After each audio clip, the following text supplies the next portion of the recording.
2003 और 2005 के बीच में हुई एक बड़ी स्कैम। एक नहीं, दो नहीं, पूरे 2000 करोड़ का स्कैम।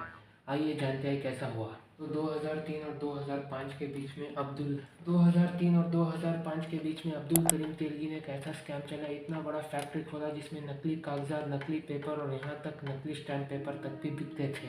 और ये चीज़ कर्नाटक और महाराष्ट्र में बहुत सारा नेटवर्क था, और एक नेटवर्क नहीं था, कई सारों का था। सारे हेडलाइंस, सारे पेपर्स में बस एक नाम था, अब्दुल करीम तेलगी। और यहाँ तक कि कोर्ट रूम में भी सबसे बड़ा डिस्कस करने जाने था। और आखिर इतना बड़ा स्कैम हुआ कैसे, आइए चले देखते हैं। तेलगी का जन्म एक बहुत ही गरीब परिवार में हुआ, और यहाँ दूर तक कि वो फ्रूट्स बेचा करता था अपना रोज़ का ज़िंदगी निकालने के लिए, रेलवे स्टेशन के पास हो। और उसी के चलते उसने एक लूपहोल पकड़ा कि इंडिया में रिश्वत से कुछ भी हो सकता है, और ये लूपहोल को यूज़ करके उसने 2000 करोड़ वाली स्कैम की थी। तो तेलगी ने सारे गवर्नमेंट ऑफिसर्स को अपने लपेटे में ले रखा था, और उन्हें खूब सारी रिश्वत दे रखी थी। तो सारे गवर्नमेंट ऑफिसर्स, पुलिस, इनका एक नेटवर्क बन चुका था, और ये तेलगी के कहने पर कुछ भी करने के लिए तैयार थे। और नकली कागजात की इतनी बड़ी फैक्ट्री में, आप मानेंगे नहीं, सीनियर गवर्नमेंट ऑफिशियल्स इंस्पेक्ट करके तेलगी को बताते थे कि ये ओरिजिनल है या नहीं।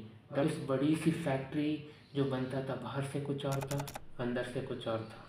और इस बड़ी सी फैक्ट्री को, आप मानेंगे नहीं, सारे कर्नाटक के बेंगलुरु में, पुणे में, महाराष्ट्र में बड़ा नेटवर्क था, जहाँ पे डॉक्यूमेंट राइटर, दुकानदार, एफिडेविट के मालिक तक भी यहाँ पे शामिल थे। तेलगी ने अपनी तगड़ी नेटवर्क से 2000 करोड़ तक कमाई, और उसका ऊंचा, बहुत ऊंचा जा रहा था। लेकिन आप एक बात कहते हैं, जो ऊंचा जाता है उतना जल्दी नीचे आता है, और बेईमानी ज़्यादा देर तक चलेगा नहीं। तो तेलगी के पास यही हुआ। तो बेईमानी बहुत ज़्यादा दिन चली नहीं, और उसके पेपर्स, नकली पेपर्स सीधे सीधे लोगों के सामने आने लगे, और यहाँ से उसकी बुरी कहानी शुरू होती है। लेकिन वो बुरी कहानी है क्या, आइए जान। 2004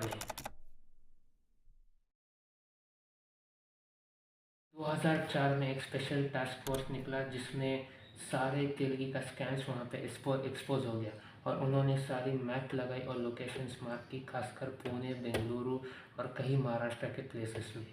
और यहाँ पे उन्होंने सडनली एक रेड लगवाया और इंस्पेक्ट किया, और पता चल गया तेलगी उस वक्त वहीं पर मौजूद था, और तेलगी को वहीं से गिरफ्तार किया गया।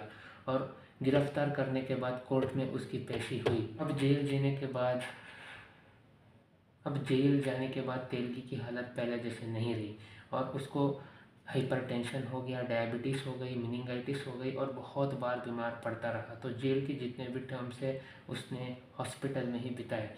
और इसी के चलते 2017 में एक सबसे बड़े स्कैमर, जिसने 2000 करोड़ की स्कैम की, उसकी मौत हो गई थी। अगर आप मेरा वीडियो देखना चाहते हैं, अगर आप ऐसे ही न्यूज़ बार बार जानना चाहते हैं, तो मेरा चैनल को सब्सक्राइब कीजिए, लाइक कीजिए और कमेंट कीजिए कि अगले मैं किस वीडियो के ऊपर बनाऊँ। इस तरीके से स्कैम जो आपको नहीं पता, वो मैं आप तक पहुँचाता रहूँ।